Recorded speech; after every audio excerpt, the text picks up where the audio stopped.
Hola, Empoderamiento de mujeres. Hola Nico, ¿cómo estás? bien, ¿y tú?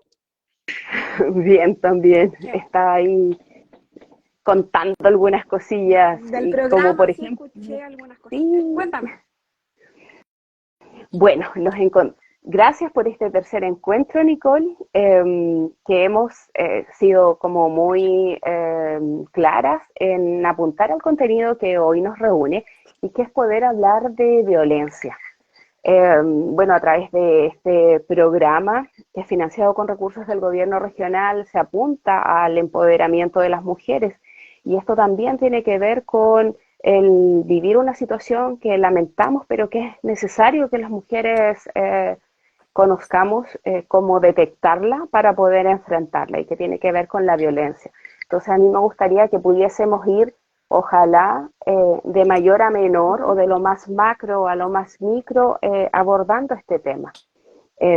Y por lo tanto la primera pregunta es, bueno, Nicole, cuando se habla de temas de feminismo y de empoderamiento femenino, siempre surge el tema de esta sociedad en la que estamos, que es la que genera estas condiciones para que se ejerza violencia sobre las Claro. mujeres. Quisiera que te refirieras un poco a esto.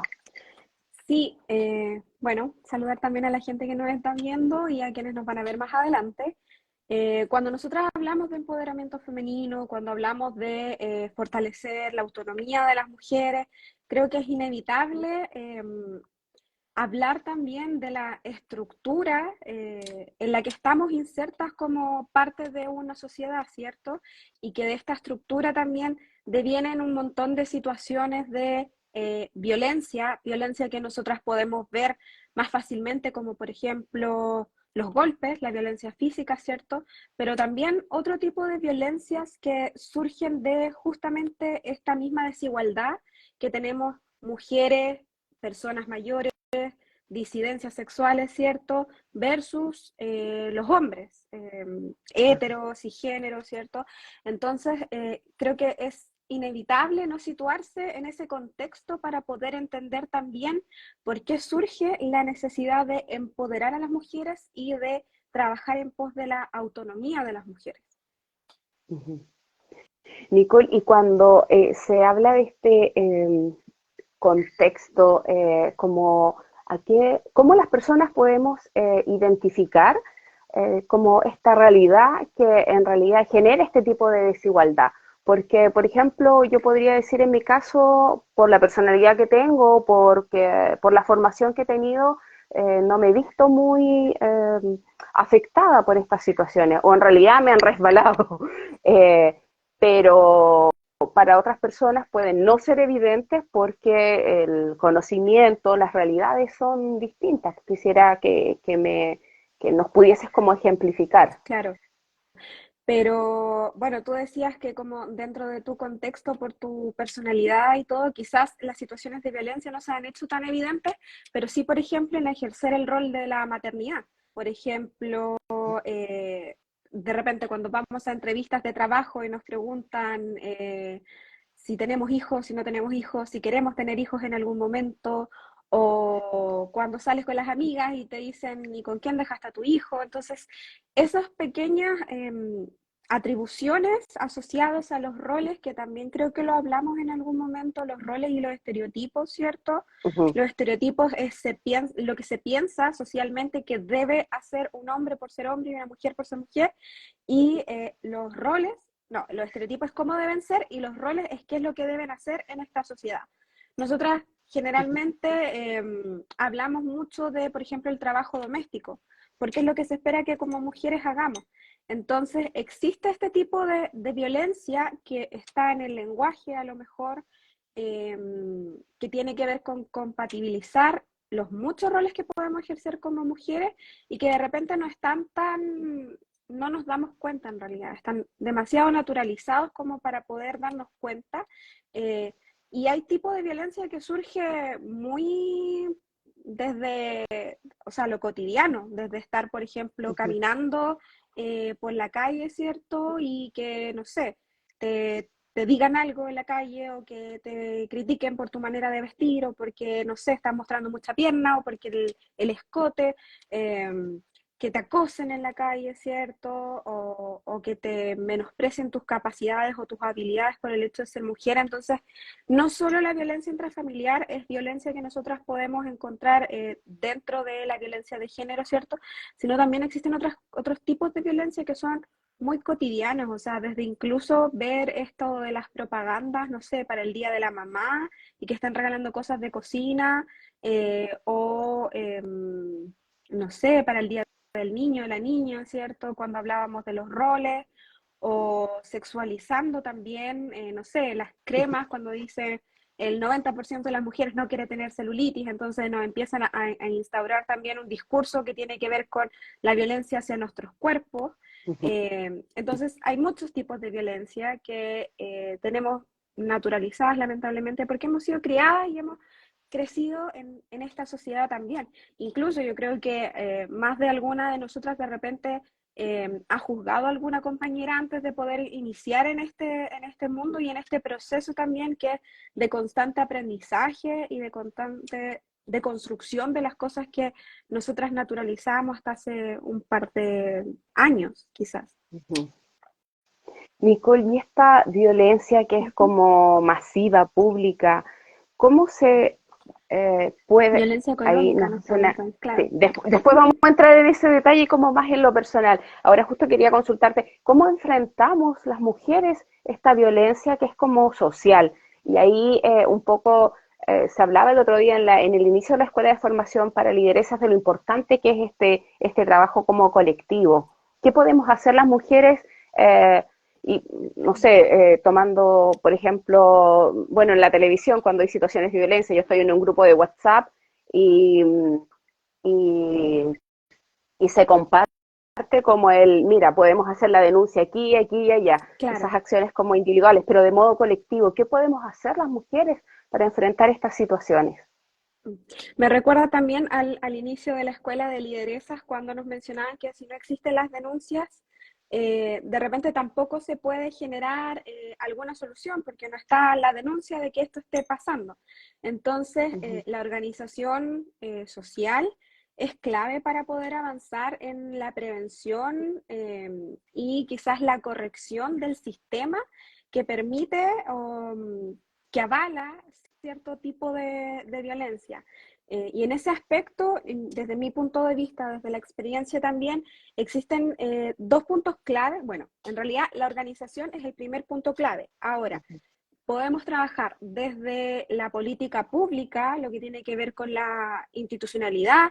Nosotras, por ejemplo, que trabajamos a través del financiamiento del GORE para fortalecer la autonomía y el empoderamiento de las mujeres, ¿cierto? Y eso se logra a través de esta agenda de género, lo que tiene que ver con, con, desde la institucionalidad en realidad, como trabajar en base a lo que hemos visto también a través de lo mismo, de las denuncias, de las necesidades, haciendo quizás un catastro de estas necesidades de la población, de las mujeres en particular, y por otro lado también de las organizaciones sociales que no son institucionales, que son de la calle, que son mujeres que se organizan de manera voluntaria y que colectivamente logran instaurar temas que son muy importantes y en base a eso también eh, da una respuesta desde la política pública. O sea, si no hubiéramos tenido mujeres marchando para los 8 de marzo o que hayan marchado, no sé, después del asesinato de Antonia, no tendríamos una ley Antonia o no tendríamos, no sé, una ley que endurezca el tema de la violencia en el pololeo o que pueda ujú. generar una mayor condena en esos casos. O sea, si no hay organización social, no se pone tampoco en la palestra. Entonces, creo que es un trabajo en conjunto que siempre implica la organización, pero que también parte desde el trabajo colectivo, tanto en la calle como lo que nosotras, que quizás estamos en ambos lados, podamos hacer también desde las instituciones públicas y desde la política pública para generar estas correcciones. Ahora, como Ajá. decía por ahí, el tema de la violencia económica, se vio en el tema del pago de los retiros del 10%, la cantidad de deudores de pensión Mm, alimenticia, y surgió una respuesta institucional que es la ley de Papito Corazón, ¿cierto? Entonces, en el fondo, si no existe esta necesidad generada a través de la calle o a través de las denuncias de las mujeres, de las realidades, de que hablen, de que hablemos, de que nos manifestemos, ¿cierto? No existe tampoco esta respuesta desde la institucionalidad y desde la política pública. Por lo ujú, tanto, la organización a todo nivel es clave para poder prevenir, erradicar, sancionar la violencia en todos sus tipos, en todas sus formas. ajá. Gracias, Nico, por todos los elementos que compartiste respecto a ese ámbito. Y ahora quisiera que fuésemos al tema ya más personal, ya más respecto a la situación que pueda vivir cada mujer. Ahí se hablaba de la violencia, existía la consulta respecto al tema de violencia económica. Sabemos que hay violencia física, económica, psicológica. Quisiera que tú pudieses un poquito como para las personas que quizás no logran distinguir los diferentes tipos de violencia, porque como tú señalabas, a veces lo visible, o sea, un moretón, Ujú. todos vamos a saber qué es lo que está pasando ahí o nos vamos a imaginar, pero cuando hay una pareja que dice, no, yo no te doy plata más que para comprar semanalmente tales y tales cosas, Claro. bueno, quisiera eso, que nos contaras un poco cómo se vive en lo individual esto, cómo se detecta. Sí, mira, primero me gustaría contextualizar un poco respecto al término de violencia. Existen dos términos importantes, que es la violencia de género, que tiene que ver con cualquier situación de discriminación o que provoque un perjuicio a las mujeres por el hecho de ser mujeres, y está la violencia intrafamiliar. La violencia de género no está sancionada por ninguna ley en particular en Chile, y la violencia intrafamiliar es la ley que a nosotras nos ampara en el caso de violencia de pareja. ¿Ya? La violencia intrafamiliar puede suceder entre cualquier persona de la familia, o sea, incluye a personas mayores, a niños, niñas, adolescentes, ¿cierto? Cualquier tipo de violencia que se produzca dentro del núcleo familiar. Y esto si es que las personas están casadas y tienen un hijo en común, o si han convivido, si son convivientes, ¿cierto? Entonces, además tenemos ahí una ley que se queda corta para los tipos de relaciones que existen y para los tipos de violencia de género que existen, que esperamos poder seguir ampliando, ¿cierto? Entonces tenemos estas dos cosas. Primero la Ujú. violencia de género y la violencia intrafamiliar. Eh, y en general después podemos ir desglosando los tipos de violencia. La violencia física es la violencia que nosotras podemos visualizar, ¿cierto? Que tiene que ver con los golpes, empujones, tirones de pelo, que te dejan una huella y que es más fácil de visualizar.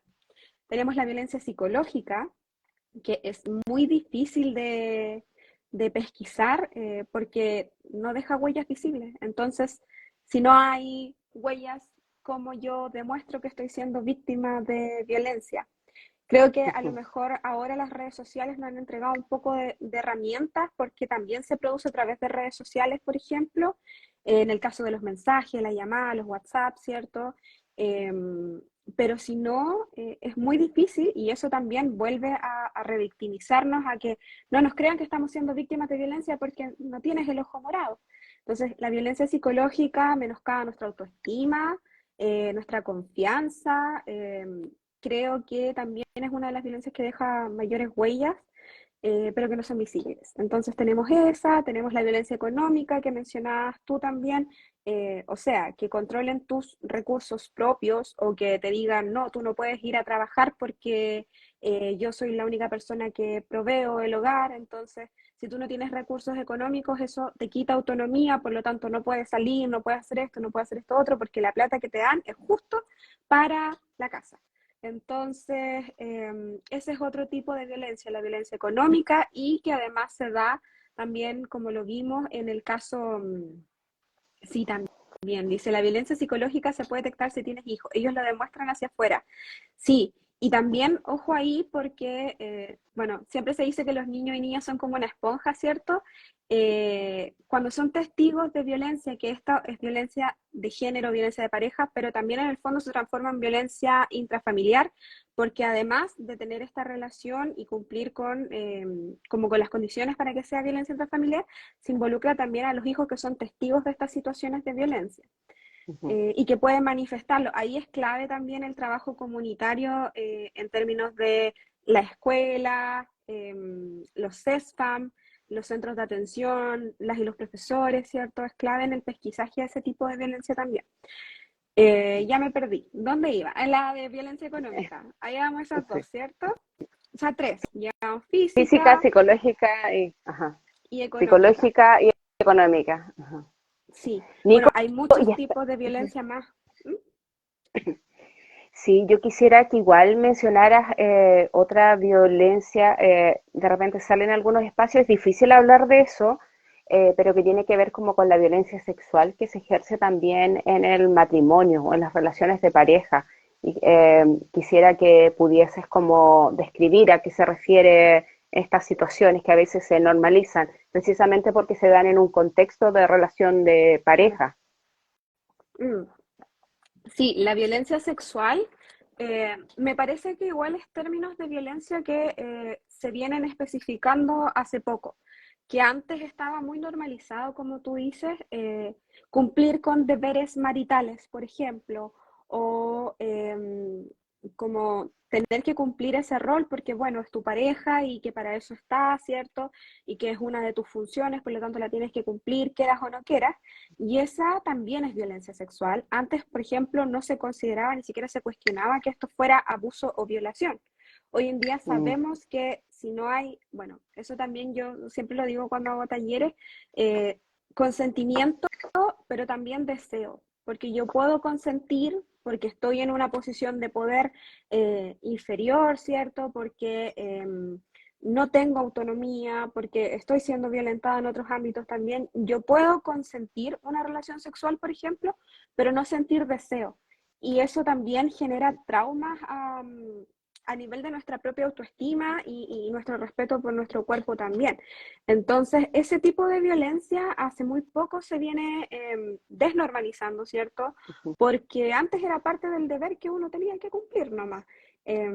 Y me parece importante que también se pueda hablar de ese tema. Yo creo que hay muchas mujeres que han vivido estas situaciones, tanto en violencia en el pololeo, violencia sexual en el pololeo, violencia en el matrimonio, ¿cierto?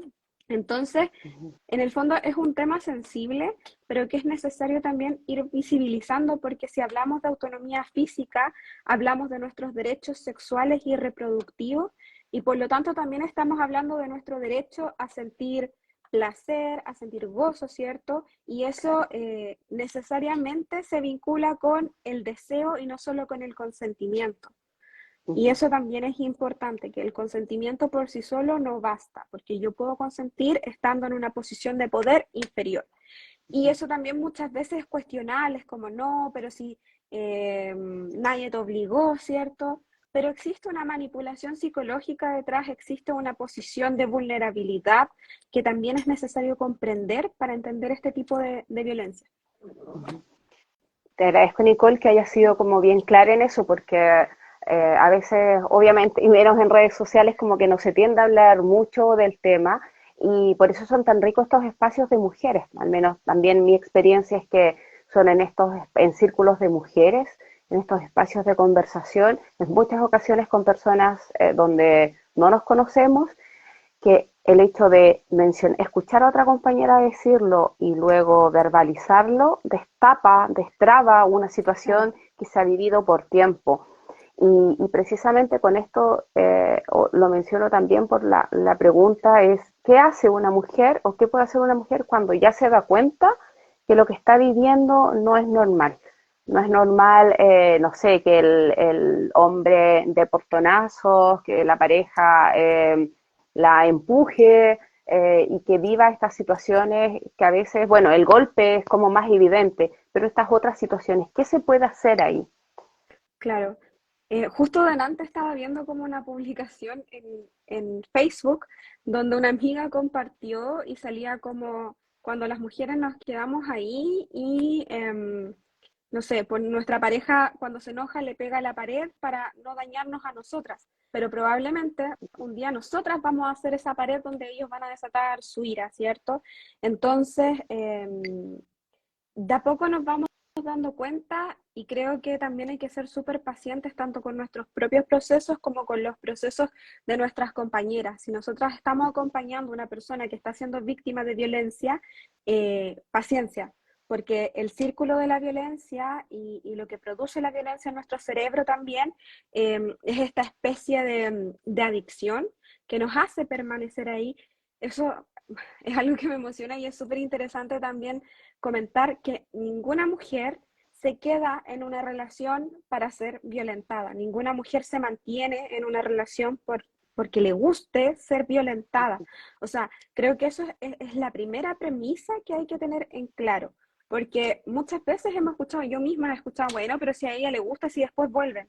No, ninguna mujer se queda en una relación. Ninguna relación inicia con violencia. Entonces creo que eso es lo principal y luego desde ahí también ser paciente, como te decía yo, con los procesos tanto de nuestras compañeras como de nuestros propios procesos también, de darnos cuenta que estamos viviendo estas situaciones de violencia que es potente, es súper fuerte darte cuenta que estás siendo víctima de violencia y convertirte finalmente en una sobreviviente de violencia. Eh, ¿Qué hacemos una vez que nos damos cuenta? Desde buscar redes de apoyo, de poder hablar con alguien y de que si tú eres a la persona a la que le están contando esta situación, no juzgar, no criticar, no cuestionar, escuchar, no obligar a contar más de lo que estamos dispuestas a, o sea, de lo que la otra persona que está viviendo violencia esté dispuesta a contar, ¿cierto? Y una vez que vamos abriendo redes de apoyo también, nos vamos enterando que existen otras instancias, como por ejemplo el Centro de la Mujer, que pertenece al CERNAMEC, ¿cierto? Y que atiende a mujeres que son víctimas de violencia intrafamiliar, eso en específico, intrafamiliar mayores de 14 años. Entonces, primero, darse cuenta, ser paciente, conversar con alguien, alguien de confianza, alguien que no te juzgue o atreverse, por último, a, a manifestarlo en un espacio que a ti te haga sentir segura.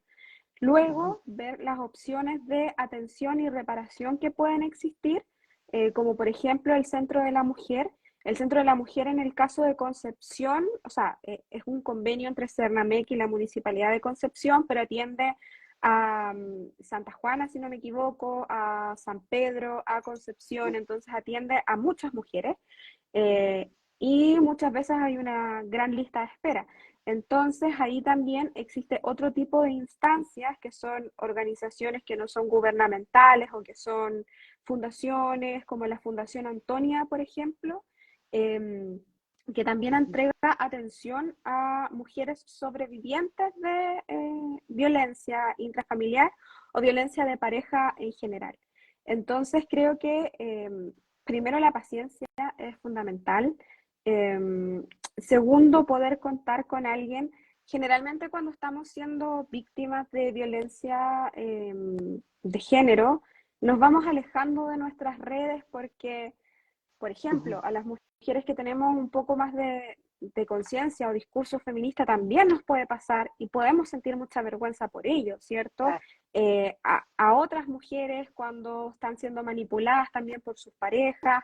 Entonces, existe un dejo de vergüenza y de temor a que te critiquen, que además provoca que, pucha, cuando, por ejemplo, en el caso de la violencia sexual, que las mujeres se demoran alrededor de 7 años en denunciar una situación de violencia sexual, porque existe además un peso detrás de lo que significa reconocerte como víctima de violencia intrafamiliar también, o violencia de género en general. Entonces, es súper importante eso, ser paciente cuando ya vamos detectando, poder abrir redes de apoyo. Por eso estos espacios también son muy importantes a nivel social, de comuna, de región, espacios como esto, como lo que también a través de este programa de empoderamiento de mujeres queremos hacer, que es abrir espacios no solo para realizar actividades porque sí, ¿cierto? Sino porque tienen en el fondo detrás esto de generar autonomía y redes de apoyo entre las mujeres. Una mujer, por ejemplo, que está participando de la escuela de lideresas, va adquiriendo redes de contacto, o sea, va a tener 99 mujeres alrededor, va a tener, no sé, un espacio de reflexión, va a tener un espacio propio, va a salir de la casa o de la zona donde está siendo violentada, ¿cierto? De la zona de confort también. Entonces, este tipo de espacios es fundamental para prevenir y para reparar a mujeres también que han sido víctimas de violencia de género. Entonces, tenemos las atenciones psicológicas, vamos a tener talleres de salud mental, acá se van a conocer con otras mujeres, muchas, por el hecho de ser mujeres, tenemos historias en común, nos vamos a poder encontrar, entonces este tipo de espacios también son fundamentales y también no solo si es que estamos siendo víctimas de violencia, sino que conocemos a alguien, a una amiga, a una prima, a una tía, a una vecina, quien sea, donde nosotras hayamos podido detectar, porque también aprendemos a detectar cuáles son algunas señales, por ejemplo, esto que decíamos nosotras de repente aparecer con moretones, o de no salir de la casa sola, de que está constantemente vigilada en términos de horario, o que no tiene recursos propios, o que se aísla del resto de las personas. Entonces, estas señales que podemos ir pesquisando también y a través de lo que nosotras vamos aprendiendo de estos espacios y de otros que puedan haber en el futuro, ¿cierto? También estar atentas y alertas a poder orientar y acompañar a mujeres que puedan estar viviendo esta situación. Ay, mucha información y tremendamente útil, por supuesto. Eh, Nicole, ¿y cómo tú hablabas de temas de autoestima? ¿Cómo se reconstruye una mujer que ha vivido esto? ¿Cómo vuelve a, o, o qué le podrías decir a una mujer que está viviendo una situación así? Porque tiene que ver como con el sentir del día a día, no solo con hacer la denuncia, que además, y de eso no quiero ir a ese tema como qué pasa con la denuncia, si se hacen acciones concretas o no. ¿Qué pasa con el amor propio de cada mujer? ¿Qué podrías decirle a una mujer que a lo mejor nos esté escuchando y que se da cuenta que lo que está viviendo precisamente son situaciones de violencia? La autoestima de las mujeres en general es un tema quizás poco trabajado como a nivel de reparación. ¿Por qué? Porque nuestra autoestima además se construye en base a los mensajes que estamos recibiendo todos los días, todo el día. O sea, lo que hablábamos, por ejemplo, de violencia, otro tipo de violencia simbólica también, eh, sobre lo que se nos solicita de poder ser deseables, ¿cierto? De que las mujeres tenemos que vernos bonitas, porque en el fondo ese es nuestro rol también en la sociedad, de cómo, no sé, el retail nos viste de una manera o nos entrega señales de otra manera. Entonces, la autoestima de las mujeres en general es una autoestima que no es tan consistente porque desde, no sé, los 6 años empezamos a creer que somos peores que los hombres en matemáticas, en las ciencias más duras, ciencias exactas, o desde los 11 años, 10 años nos empezamos a tapar con toalla en la playa, ¿cierto? O incluso, bueno, hay alguna, eh, la rebelión del cuerpo ha hecho algunos estudios también, con una psicóloga que admiro mucho, que es la Nerea Ugarte,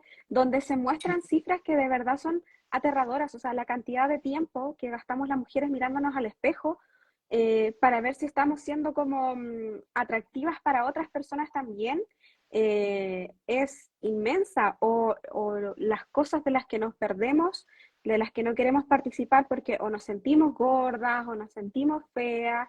Entonces, la autoestima de la mujer es un tema a trabajar, yo creo que en conjunto, en distintos ámbitos que nos permitan movernos también con mayor libertad, con mayor autonomía y con mayor seguridad. Ahora, cuando como mujeres somos víctimas de violencia de género, bueno, sabemos, por ejemplo, en el caso de los acosos o abusos, que o las personas que viven violencia psicológica por años, que están escuchando ese discurso de odio hacia ti, hacia tu cuerpo, hacia tu manera de ser, que es un proceso difícil. Y cuando, por ejemplo, todas nuestras experiencias vitales nos dicen que somos de una manera, poder convencernos a nosotras mismas que somos de otra, es un proceso súper duro, un proceso que implica además desaprender todo esto que nuestro cerebro ha estado consumiendo durante años, que son estas palabras feas, estos mensajes feos. Entonces, eh, implica un trabajo de reconocerse a sí misma. Primero, más allá de la situación de violencia que sea o del rol que nosotras cumplamos, que seamos mamás o que seamos trabajadoras o que seamos pareja, ¿cierto? Implica también reconocerse como individuo, como yo, mujer, no sé, Nicole, por ejemplo, ¿qué me gusta hacer? ¿Quién soy? Una vez que salimos a lo mejor de estos círculos de violencia y de situaciones de violencia, una de las cosas más complejas es poder reconocerte, o sea, poder conocerte de nuevo fuera de esta relación, fuera de esta situación de violencia que llevabas viviendo mucho tiempo y que tu personalidad se construyó también en base a la función que tú cumplías dentro de esa relación de violencia. Entonces, salir de ahí y reconstruir la autoestima implica un viaje que en algunas ocasiones es bastante incómodo y doloroso porque muchas veces no sabemos quién somos, no sabemos qué nos gusta, no nos conocemos fuera del espacio en el que hemos estado toda nuestra vida. No sé, por ejemplo, las mujeres que son cuidadoras, cuando los hijos crecen o fallecen, no sé, las personas a las que estaban cuidando, ¿quiénes son fuera de ser mujeres cuidadoras? Porque además el Claro. 90% de las personas en Chile que cuidan son mujeres, o sea, son mujeres que postergan su vida por los trabajos de cuidado. Entonces, Ujú. todo esto implica volver a conocernos desde ese aspecto y trabajarlo desde la autocompasión. Creo que esa es la palabra clave también, la autocompasión. Muchas veces somos muy duras con nosotras mismas, ¿cierto? Eh, y es un proceso que no es lineal. El proceso de sanación, al menos desde la psicología también, se ve que no es un proceso lineal. O sea, se explica también respecto a lo que podemos esperar de estos procesos. No siempre vamos a estar hacia arriba. Hay días que nos van a recordar momentos más duros de nuestra vida y hay otros días que nos vamos a sentir mejor, pero con estas redes de apoyo, con esto de la autocompasión, creo que incluso a mí me cuesta mucho tratarme con autocompasión porque soy muy dura conmigo misma. Yo creo que varias personas somos muy exigentes con nosotras mismas y lo mismo en los procesos de sanación, o sea, tengo que ser la persona más sana del mundo y eso nos genera angustia también. Entonces, tratarnos con compasión, poder hablarnos con cariño. Me acuerdo que estaba también leyendo un libro que se llama Feminismo Terapéutico de María Fornet, que también es una psicóloga y que habla de convertirnos en nuestra mejor amiga. Si Ujú. tú tienes una mejor amiga o yo tengo una mejor amiga, ¿cómo le hablo a esa amiga? ¿Cómo la trato con cariño, con amor, con respeto? ¿Cómo la hago sentir mejor? ¿Y por qué ese discurso, el mismo que yo tengo con mi amiga, no me lo estoy dando a mí misma? Ujú. Y cabe cuestionarse también el por qué me trato tan distinto, o sea, si somos con quienes vamos a pasar el resto de nuestras vidas, o sea, nosotras tenemos que ser también nuestras mejores amigas. Entonces, ir transformando esa vocecita interna es un trabajo doloroso, puede ser incómodo, implica reconocerse, implica tiempo, pero es fundamental para poder avanzar en construir la versión de nosotras mismas que esté más complacida en el fondo con lo que estamos haciendo, con lo que somos. Ujú. Transformarnos en nuestras mejores amigas. Qué lindo mensaje. Y bueno, por supuesto que se expande no solo o respecto a temas, a cuando se viven situaciones de violencia de género o intrafamiliar. Confieso que ayer en la noche en un punto lloré mucho, lloré, aquí lloré mucho, mucho, mucho. Y luego eso, liberar y ya. Uh-huh. Nanay, un abracito. eh, Creo que es tan sano el observarnos, pero claro, desde esta realidad es distinta cuando se están viviendo situaciones complejas de pareja. Algo así. Sí. No, es que estaba así, me leíste la cara de que algo tenía que decir. Pero me acordaba además de esto de este tener tiempo para llorar, para observarnos, también implica, por ejemplo, que como sociedad nos hagamos cargo de las labores de cuidado, que tengamos igual salario, para que una mujer que pueda tener tiempo para conocerse a sí misma debe tener los recursos propios también para hacerlo. Y ahí me entraba como este mensaje, este discurso de Virginia Woolf, por ejemplo, o de otras mujeres que podían escribir o podían generar conocimiento porque tenían recursos y tenían tiempo. Y una mujer que está siendo violentada, que está todo el día en función de ser dueña de casa y tener que trabajar y tener que cuidar a los hijos, una mamá que cría sola, en el fondo es difícil tener tiempo para sí misma cuando esas son tus condiciones. Entonces también es importante trabajar desde la política pública de poder hacernos cargo del cuidado como país, como sociedad, ¿cierto? Que nosotras, por ejemplo, incluimos el concepto y el tema del cuidado infantil porque entendemos que es parte importante de lo que las mujeres hacemos en el día a día. Y para tener tiempo para participar de estas actividades, de otras actividades, de poder sentarnos a pensar y a meditar, necesitamos tener también, ya, ahí me fui porque es algo que a mí me encanta, por lo que no hago, por ejemplo, solo psicología clínica, sino que para que nosotras como mujeres podamos potenciar nuestra autoestima, podamos darnos este tiempo para trabajar este discurso con nosotras mismas, tenemos que tener las condiciones económicas necesarias, tenemos que tener un espacio donde podamos estar, poder llegar a fin de mes. De repente, tú no sabes cómo vas a llegar a fin de mes y hay mujeres que se lo pasan pensando todo el día en esta situación, cómo seguir generando recursos, cómo poder mantener a mis hijos. ¿Qué tiempo va a tener una mujer que está en esa situación de pensar sobre sí misma, sobre qué le gusta hacer si no tiene tiempo? Porque tiene otras responsabilidades, porque las condiciones estructurales además le exigen. Entonces, por eso también es necesario tener esta conciencia y aportar estos espacios, o sea, para que las mujeres podamos acceder a salud mental. Es complejo. Si las horas en los CESFAM son en la mañana, la extensión de horario tiene menos psicólogos o psicólogas, no hay horas, hay que sacar horas súper temprano, tenemos que ir a trabajar, entonces es todo un tema que a mí ojalá me encantaría tener una varita mágica y así, pum, no sé, desaparecer todas estas barreras que como mujeres además tenemos para poder acceder a salud mental, para poder mejorar nuestra autoestima, para poder prevenir y reparar situaciones de violencia, pero de a poquito nuestro trabajo colectivo también da fruto y se generan espacios tan lindos como este.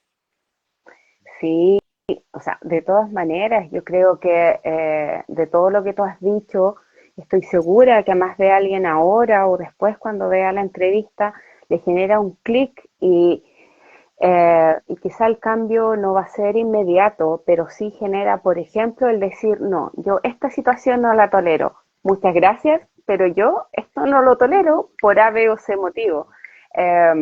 Y también es súper bueno cuando tú señalas el tema de cómo la política pública genera también estos cambios, porque así como es difícil acceder a atención de salud mental en un CESFAM, tener un espacio, como diría un taller de biodanza, implica recursos Claro. económicos y este programa permite, por ejemplo, que las mujeres puedan participar en estos talleres de modo gratuito. No me acuerdo si contaban que era como 20.000 pesos cada Entre sesión más o 20 y menos. 30 mil sale la inscripción, claro, sí, a talleres de biodanza. Nosotros tenemos talleres de biodanza gratuitos, talleres de salud mental, atención psicológica individual y escuela de lideresas también, como decíamos, donde nos podemos encontrar con otras mujeres y por eso para nosotras también es fundamental aprovechar estos espacios, o sea, estos recursos están disponibles para ustedes, aprovecharlos, difundir, invitar, ir con una prima, una tía, una amiga, una hermana, quien sea, ¿cierto? Pero aprovechar esto que está disponible también y que viene a aportar un granito de arena en esta situación de desventaja en la que nos encontramos todavía las mujeres. Super, Nicole. Bueno, yo te quiero agradecer y antes de cerrar quisiera que nos contaras respecto a la Escuela de Formación para Lideresas, que ya comenzó en Concepción, parte en San Pedro. Yo un poco hablé de esto, pero quisiera que nuevamente volvieses a plantear la importancia de la participación de mujeres en espacios políticos. Sí, yo podría estar hablando todo el día de esto, de la autoestima de las mujeres, Y de me todo, encanta porque en serio me escucharte. encanta. Eh, sí, nosotras iniciamos el día sábado con la Escuela de Lideresas en Concepción. Si están interesadas también pueden asistir, sumarse. Ahora ya este sábado vamos a tener nuestra segunda sesión. Inicia desde las 9:30 a las 12:30 en el gobierno regional, en el Salón Mural, y tenemos, como habíamos dicho, desde derechos humanos lo más amplio y general del mundo, hasta lo más específico con cómo constituir organizaciones sociales, que estábamos hablando, ¿cierto? De la importancia de las organizaciones sociales también para trabajar en términos de mujeres. Eh, pero de eso, desde eso hasta si tú eres una lideresa de algún sector, cómo plantear tu discurso, tu relato, lo que tú quieres comunicar, de qué manera manejar tu voz o tu expresión corporal, cómo usar las redes sociales, cómo conseguir fondos, cuáles son los fondos concursables disponibles. Es una escuela súper completa. Entonces, en Concepción, los días sábados de 9:30 a 2:30 son 10, ya vamos por nuestra segunda sesión este sábado, y en San Pedro iniciamos este viernes, es de las 3 a las 6 de la tarde en el auditorio de INACAP, sede San Pedro de la Paz, que queda en la ruta 160 Sí. de San Pedro, sí. Es un espacio hermoso allá en INACAP que también nos han abierto esta posibilidad. Y bueno, de las mujeres que participan, que cumplan con el requisito de asistencia, que estén motivadas y que se evalúen positivamente con su asistencia, ¿cierto?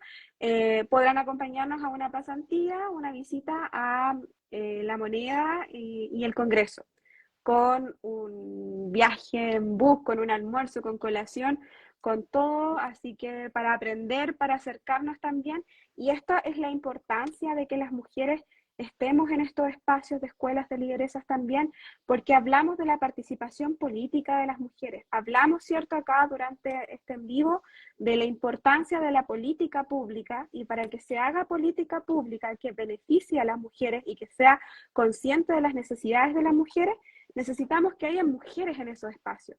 ¿Y cómo podemos abrir camino a que las mujeres estén en los espacios donde se toman las decisiones? A través de estos espacios, a través de que podamos aprender, de que podamos transferir estas habilidades, a que las lideresas vayan a sus territorios y se sigan organizando y se atrevan a postular a cargos de elección popular y aprendan cómo funciona también este sistema, y podamos ser capaces de representarnos a nosotras mismas y de establecer también, qué lindo, estoy leyendo, me distraigo, tengo déficit atencional, pero de poder aprovechar estos espacios para que efectivamente tengamos mujeres, no tengamos, no me pertenece, para que efectivamente hayan mujeres en estos espacios donde se están tomando estas decisiones que nos atañen a todas. O sea, también lo mencionábamos en el primer módulo de la escuela, somos más del 50% de la población, tenemos que estar en esos espacios para que nuestras necesidades también sean consideradas. Por eso es tan importante y por eso también las invitamos este día viernes a la primera sesión, el primer módulo de 10 a desarrollar en San Pedro de la Paz, en el auditorio de INACAP, de las 3 a las 6 de la tarde. Vamos a tener un coffee break, vamos a tener cuidado infantil, pago de pasajes, un aporte en el pago de pasajes, ¿cierto? Así que solo tienen que llevar su presencia y su motivación de participar y seguir aportando. Y en Concepción igual, los días sábados, en el Salón Mural del Gobierno Regional, de las 9:30 a las 12:30. Gracias, Nico. Y gracias a Elsa, que ahí nos manda cariñito, dice, y eso es lo que vio la Nico, dice, me encanta escucharlas a las dos, este momento de conversación es muy bello, muchas gracias.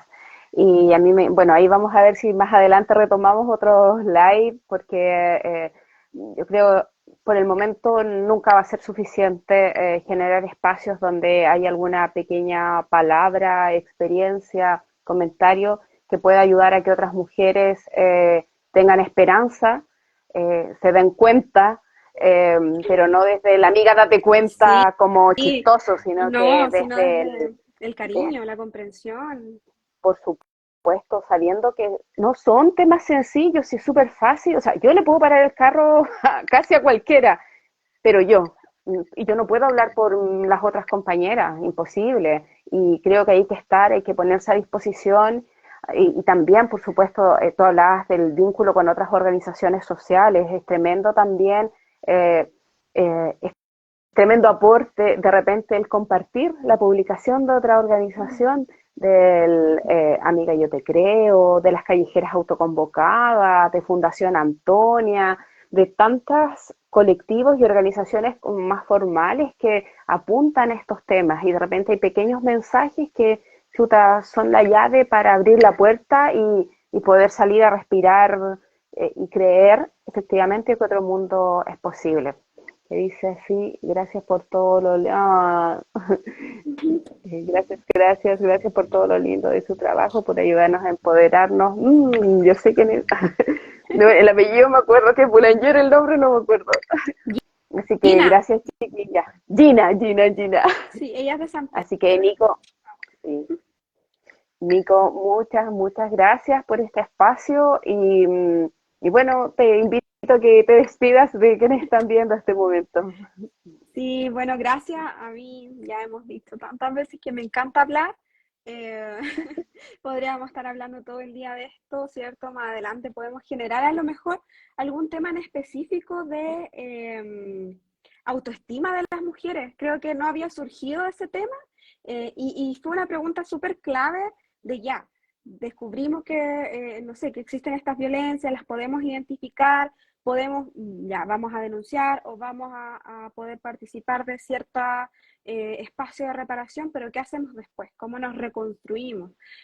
Así que feliz de poder más adelante a lo mejor participar de eso y por ahora las dejo invitadas a compartir este video, a seguirnos en nuestras redes sociales, a acompañarnos en la Escuela de Lideresas en San Pedro este viernes y el sábado en Concepción y también a estar atenta a nuestras publicaciones y a nuestros mensajitos porque vamos a iniciar con los talleres de salud mental y también tenemos una publicación con link donde pueden inscribirse para atenciones individuales de salud mental.